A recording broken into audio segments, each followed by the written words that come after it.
Welcome to the Special Parent Podcast. I'm Dr. Deanna Iverson, a proud mom of 3 boys and 2 incredible kids with special needs.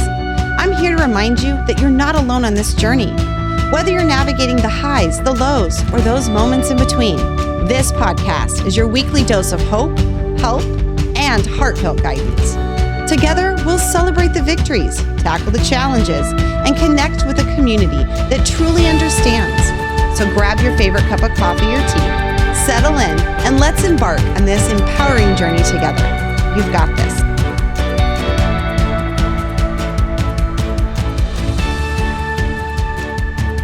Hi, everyone. Welcome back to the Special Parent Podcast. I'm Dr. Deanna Iverson, and I have a special guest with me here today, my husband and daddy, Brian. How you doing? So we're here today to talk to you about those moments when you say, what the heck do I do with this behavior my child just chose? And this can be the reason Dad is here is this can be one of those huge contentions in marriage is how do I discipline? How do I handle a behavior? What am I going to do about?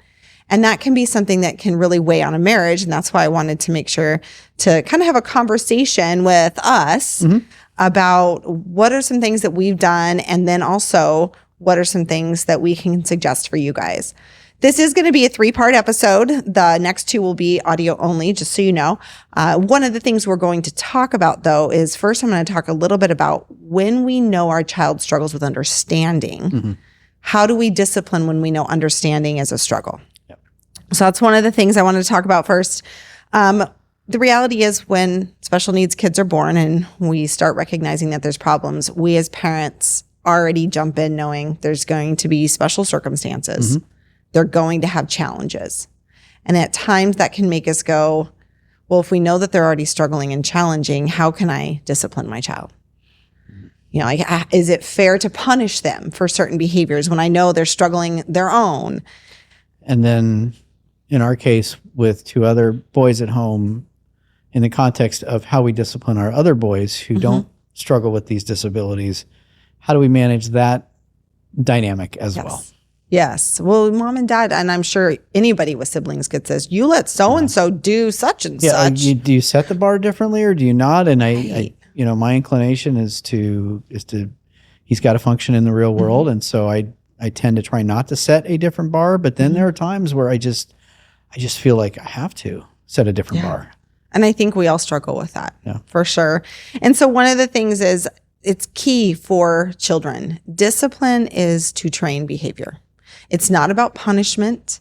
It's not about anything other than making the child start to understand, oh, there are limitations to how I can behave and function in the world. Because we know that our behavior in our workplace, in social atmospheres, et cetera, is going to dictate our social groups. It's going to dictate our success. So when we as parents start to discipline, we have to have a goal. And our goal has to be training behavior. Our goal is not punishment. Our goal is not to make somebody else in the store feel okay that we punished our kid. Because that sometimes comes up. You know, you're embarrassed and everything else. You want to feel like you have to look like you're a good parent. The goal really is training the behavior of the child, not worrying about the rest of the world's reaction to it. So first things first, and I want you to know I've got a lot of resources on specialparent.org specifically about this topic because I did some research with children that struggle with understanding and children that are slower in the learning departments. How can we really help guide behavior? And there are some key principles that work for all children, especially children with those. So key principle number 1, praise the good and do your best to ignore the bad. That's hard. Isn't it? Almost impossible sometimes. I mean, and it's by no means a unique challenge to parents of kids with disabilities. Right. You know, the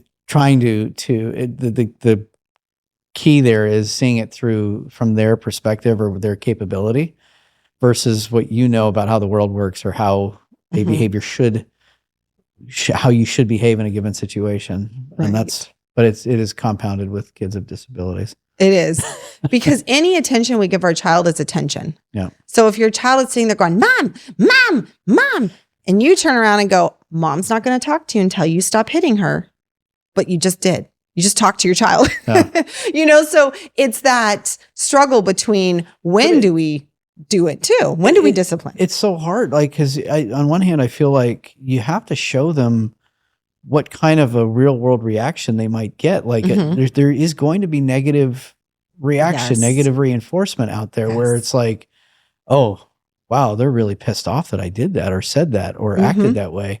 So how do you as a parent balance positive reinforcement, which I believe is really the best way to get them to outgrow bad behaviors and to grow up to be good functioning members of our community is positive reinforcement. So a lot of it, I guess, comes down to, our own awareness of when we're being that negative or getting angry. Right. And our awareness, which isn't their fault. Our awareness of the positive moments. How many times do things are going well and all we think is okay, don't say anything. It's going good right now. Yes. Don't jinx it. So I think sometimes we almost don't recognize the positive because we're so happy it's going well. We just want to enjoy the moment. Yeah. And so our attention is required sometimes when it's negative, and therefore that creates a problem. So one of the tips that they talked about in my research was when it's safe and possible, if your child is behaving a certain way, leave the room or just turn your back. Simply the action of turning your back, you stay in the room, those kinds of things, turning your back and then counting to 30 and acting like you're completely distracted by something else. If they are doing that attention to get your behavior, they might escalate it. They might say, all right, well, let's try a little harder then. But if they're safe and you're able to turn your back and wait for them to sometimes just get distracted by something else. Okay, that didn't get what I wanted. Move on to the next topic. Or change the behavior. So now they're going to change the behavior because that one didn't work. So one of the things they said is if you can leave the room, great. If you can't leave the room, again, safety is priority. Turn your back. Try to just give that, close your eyes. Don't give them that direct attention for whatever that behavior is and wait for the behavior to change. As long as safety stays the key thing. I remember we used to have checklists for the kids when they were younger, and they would be able to, caught being good. And so it was kind of like a star chart, or something, but ours was a checklist, and they would caught being good. So that helped me and the kids because the kids would walk up, Mom, did you see that? That could get me a token or, And so that was one way to reinforce positive behavior. Yep. And then I do remember we taught our kids, put your hand on me. So I'm talking to an adult. And they do that to this day. To this day. My 17-year-old just did that yesterday. When you need my attention and I am in a conversation with somebody else, put your hand on my shoulder. I absolutely know that you need my attention. And so two things will happen. I'm going to speed along whatever conversation or not speed along. Or recognize a natural pause. I'm gonna find a natural pause to then come to you. And all things, delayed gratification, Yeah. Yeah. Teaches patience, right? We got to teach patience. I put my hand. So a lot of times it's on my shoulder. I'll put my hand on the shoulder. So on top of theirs, they put their hand, I put my hand. And then that lets them know I recognize you're here. Touch them back. Yeah, absolutely. Yeah. And sometimes, especially as they've gotten older, the wait time has been extended and gotten longer. Or there are other times I've been like, I really do need to finish this. Yep. Can you go write down what you want to tell me? If they can write. Or something like that. And that's kind of helped too. I think that this one little thing that we've done with them, I'm sure of it has helped them with their patience, generally speaking, with other people, and not just trying to break into a conversation, but just the overall idea that others in the room or in the event matter, and I need to wait my turn. I think it's probably gone a long way for that. Yeah, I bet you're right. It's helped in that way too. Didn't think of that. All right. Tip number two, determine why the behavior is happening. A lot of times when we have behaviors, especially if they're more on the extreme scale, we react as parents. Whoa, stop. What are you doing? And that reaction in and of itself is the attention. If we can take a deep breath, maybe not turn our back because we have to maintain the safety, but even if we can take a deep breath and just take for ourselves, the one who's still not in their emotional brain, and think for 30 seconds, why did my kid do that? So for an example, I'm just going to say siblings because we have boys. two siblings are playing together and all of a sudden we see one hit the other, which is very typical for boys. One hit the other. Instead of going, oh, we don't hit, shame on you. We take 30 seconds and we analyze the situation. Why did the hit happen? Okay, so now we're going to go over and maybe even have a little bit of a conversation, or maybe we know why the hit happened and we can say, hey, I understand you're really mad that your brother just took the toy you were playing with, but we don't hit. So let's practice what we do instead. Mm-hmm. So that's kind of the key thing, is if we can understand why their behavior happened, we can help them learn a more productive way to deal with it and then practice. I'm a big person. I guess it's because I'm a counselor. I'm a big person in practice. Mm-hmm. All right, we're going to practice it. You're going to be playing with the toy. Okay, brother, take the toy. Yeah, I mean, practice is that's in all, we should be practicing in all facets of our life. I mean, in work, practice how you will relate to customers in given circumstances. I mean, that's, to me, that's an ideal activity for any kid growing up, but especially certain children with disabilities who might have cognitive deficiencies or autism, if they're on the spectrum and they struggle with, understanding people's body language and things like that. I mean, practicing can definitely help them to recognize as they grow older and manage themselves in situations a lot better, I think. Yeah, for sure. And it's not always a good time to practice. Mm-hmm. So the example I gave was that perfect scenario when you could now sit down and have the practice time, but that's not always going to be the way it is. So sometimes we have to say, nope, we're not going to do that. And we have to remember as parents to come back to it later and talk about it. Yep.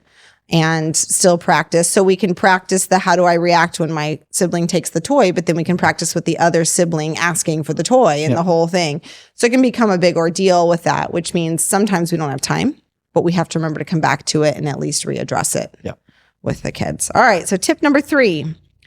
We as parents have to model the appropriate behaviors we expect ourselves, which isn't easy sometimes. My son said to me that, Mom, I've seen you lose your mind sometimes and yell at us. And I'm like, yes, I have. Mm-hmm. And yet I tell them, don't yell at your sibling. And I've yelled myself. So when we get confused, when we get bothered, when we get flustered, the best thing for us to do is work on our emotional control, model it for ourselves, or if we don't do a good job, back around and address it with our kids. You saw mom, dad lose their temper. That wasn't good of me to do, and then kind of process it with them. And even with kids that have a hard time understanding, they can understand a lot of times when you say, I'm sorry that I yelled at you, or I'm sorry I raised my voice. And I know that was probably scary for you. Those kinds of things. So modeling the behavior ourselves can be a challenge. And what goes along with that is modeling responsibility and taking responsibility for times where you were absolutely not at your best, which we all are as parents. Right. Nobody is immune to these type of situations where you kind of lose your cool a little bit, and you get a little angry and that kind of thing. I mean, I one of the things I'm trying to teach our boys is to take responsibility for when they are adults, or if when they become parents. Your kids need to see you take responsibility for when you mess up, because they need to know you're not perfect. Right. That they don't need to be. They don't need to be perfect either. Perfect humans. Exactly. We all need to be working to improve ourselves. But taking responsibility is a huge part of personal development. So absolutely. The next tip is give choices when you can. Now, we can't always give choices, but if we start giving choices, what we teach is independence. We teach independence. So an example, it says a time-directed request. So there's 2 different ways to use countdown. One is effective for discipline and one is not. So for example, if you say, hey, bedtime is in 5 minutes. All right, everyone, bedtime's in 3 minutes. Bedtime's in 1 minute. Start your musical countdown. That's an effective way because it's giving them a heads up that something is coming, and especially with ADHD kids, that 5 minutes, 10 minutes, 2 minutes probably felt the same to them every single time. So for them, they need that countdown. It's really good for them. In fact, sometimes I need it for myself. Oh, look at that. I have a friend who says that she has a music playlist that's exactly the amount of time it takes her to get ready in the morning, and she hits that playlist. So she tracks her time. I find that time blindness can be a problem when it comes to, I Yes. totally agree. Those countdowns we use all the time. But there have been plenty of times, especially with our youngest one, where, 20 minutes and then 10 minutes. And then it's like he didn't even hear the 10-minute one. And then I come in and say 5 minutes. And he goes, wait a minute, you just said 20 minutes. I did 15 minutes ago. Right. So the countdowns can be beneficial, but it does help teach independence. Yeah. When it's not effective, though, is when you say, I asked you to go pick up that toy. You need to go pick it up. 4, 3. Oh, yeah. You're counting for compliance. You're giving them power. And we don't want to do that. We want to really work on the fact that it's like, That's interesting because that's a power. The parent, as a parent, we've all done that. Mm-hmm. It feels like a power move for us. Yeah. But you're saying it has the opposite effect. Has the opposite effect. Gives them power. Oh, I have 5 seconds. I can delay this. Yeah. I don't have to pick it up for 5 more seconds. And kids are master manipulators because that is what they are built to do. Mm-hmm. They are built to find the limits that are set for them. And if the limit is I can wait 5 more seconds to pick up that toy and comply, well, I've already gotten away with not doing it the first time. Now they're counting down. I get away with it a little bit longer. So it gives them kind of that power. And we want to teach them independence, but we don't want to teach them power. We want to also teach compliance because your boss is going to expect compliance or you're not going to be hired. One of the other ones too was giving them kind of that countdown as in the option of saying, hey, I need you to go put your laundry away, or I need you to pick up the toys. Do you want to stop right now and do that? But I see you're in a game. Would you rather finish this round? See, I like that because that also demonstrates respect for them, and kids need to be respected also by their parents. Kids are their own person. And I think it's important for them to also feel a sense of respect. So if that's you respecting their boundary, which is a good thing. That's not a bad thing. Right. Kids need to have their own boundaries. Exactly. They really do. They really do. And when they feel that, I think they feel, oh, I have a choice right now.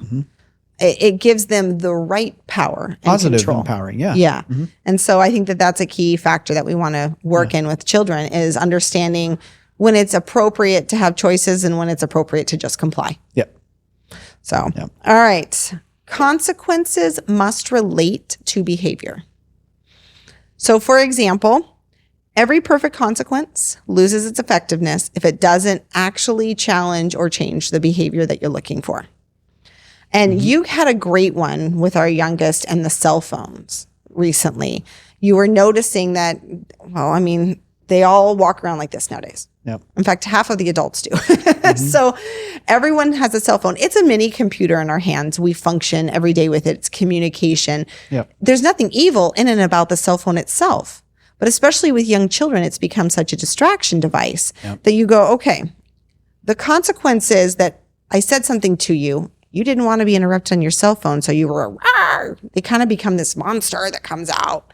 Yep. And it's like, wait, hold on a minute. What happened? So you talked to our son a little bit about putting your cell phone down for conversation times. Right.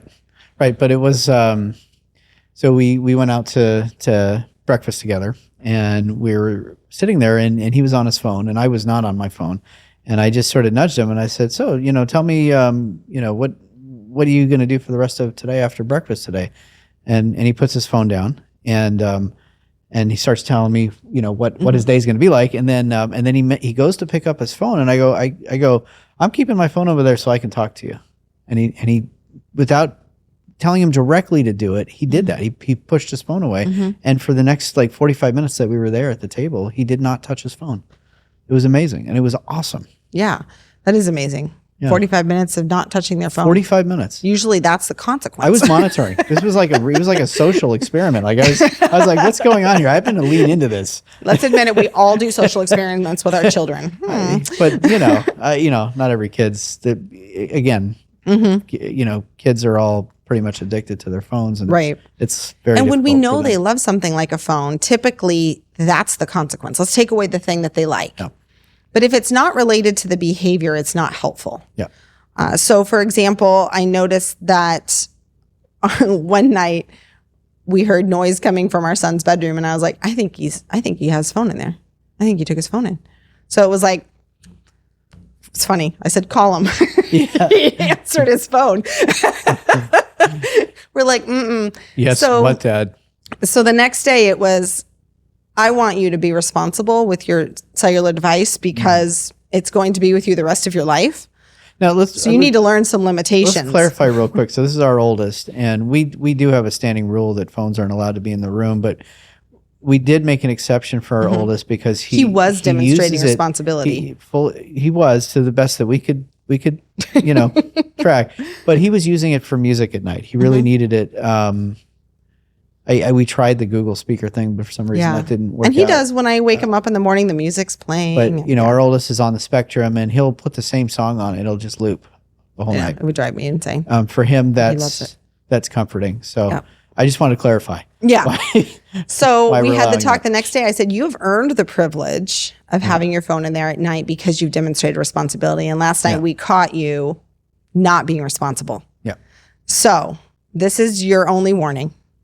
The consequence will be you won't have your phone in your room again. We haven't heard a peep since. Yeah. And he's been falling asleep at a regular time, and I do peek in there sometimes to check. And he's making sure to wake up. He's not having trouble sleeping during the day or anything else like that. So it seems to be. And I know what some of our effect. listeners are saying right now. That, well, he probably has earbuds in or something like that. But we check on that, and he doesn't wear those to bed. He actually has earned that responsible privilege. Yeah. But it's taken time. In fact, our middle son will ask us, why does older brother get to do this? And I've had to say, because he's demonstrated responsibility. And I know you're still working on that responsibility. Yep. And that's been a good behavior modification conversation because it's not anyone doing anything wrong. It's answering the question as to why is someone getting a privilege I don't get? Well, because they've demonstrated responsibility. So I'm not even having to talk about punishments. I'm getting to talk about rewards. Yeah. I'm getting to talk about that. And I think that's a great opportunity. So if you don't have siblings for your kids, if you see people out in the world, they get to have this job or do this privilege because they've demonstrated responsibility. Yeah. Driving is one of them. Mm-hmm. You have to earn the privilege to drive, and it's more than just a license. It's the responsible driver behind the wheel, all the parts of driving.